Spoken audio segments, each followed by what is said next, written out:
Albert Einstein once said, everybody's a genius, but if you judge a fish by its ability to climb a tree, it will live its whole life believing that it is stupid. Ladies and gentlemen of the jury, today on trial we have modern day schooling. Glad you could come. Not only does he make fish climb trees, but also makes them climb down and do a 10-mile run. Tell me, school, are you proud of the things you've done? Turning millions of people into robots, do you find that fun? Do you realize how many kids relate to that fish? Swimming upstream in class, never finding their gifts, thinking they are stupid, believing they are useless? Well, the time has come, no more excuses. I call school to the stand and accuse him of killing creativity, individuality, and being intellectually abusive. He's an ancient institution that has outlived his usage.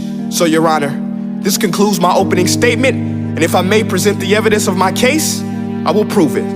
Proceed. Exhibit A. Here's a modern day phone. Recognize it? Here's a phone from 150 years ago. Big difference, right? Stay with me. Here's a car from today, and here's a car from 150 years ago.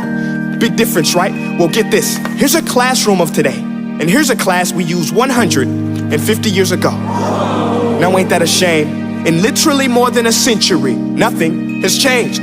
Yet you claim to prepare students for the future? But with evidence like that, I must ask, do you prepare students for the future or the past?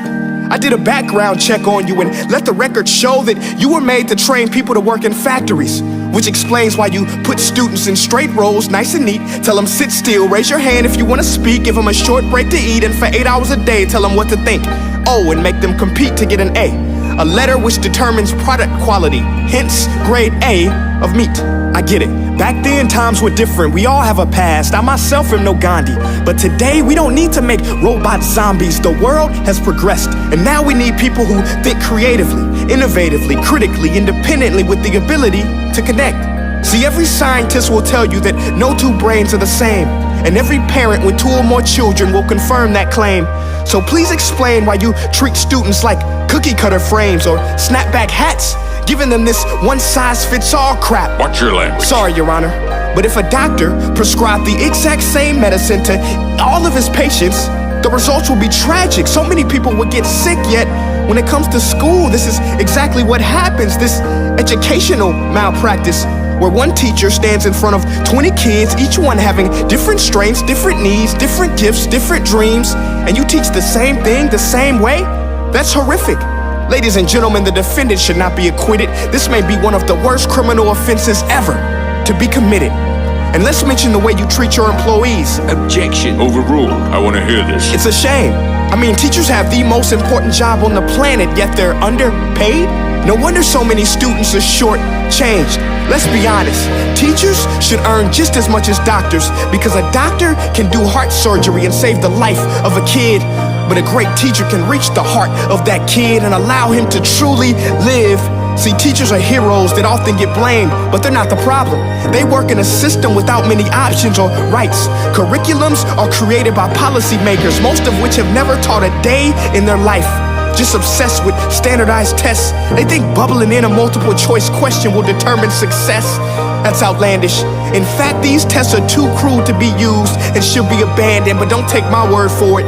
Take Frederick J. Kelly, the man who invented standardized testing, who said, and I quote, "These tests are too cruel to be used and should be abandoned." Ladies and gentlemen of the jury, if we continue down this road, the results will be lethal. I don't have much faith in school, but I do have faith in people. And if we can customize healthcare, cars, and Facebook pages, then it is our duty to do the same for education, to upgrade it, change it, do away with school spirit, because that's useless.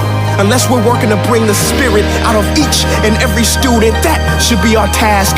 No more Common Core. Instead, let's reach the core of every heart in every class. Sure, math is important, but no more than art or dance. Let's give every gift an equal chance. I know this sounds like a dream, but countries like Finland are doing impressive things. They have shorter school days, teachers make a decent wage, homework is non-existent, and they focus on collaboration instead of competition. But here's the kicker, boys and girls. Their educational system outperforms every other country in the world. Other places like Singapore are succeeding rapidly. Schools like Montessori, programs like Khan Academy, there is no single solution. But let's get moving, because while students may be 20% of our population, they are 100% of our future. So let's attend to their dreams, and there's no telling what we can achieve. This is a world in which I believe, a world where fish are no longer forced to climb trees. I'll rest my case.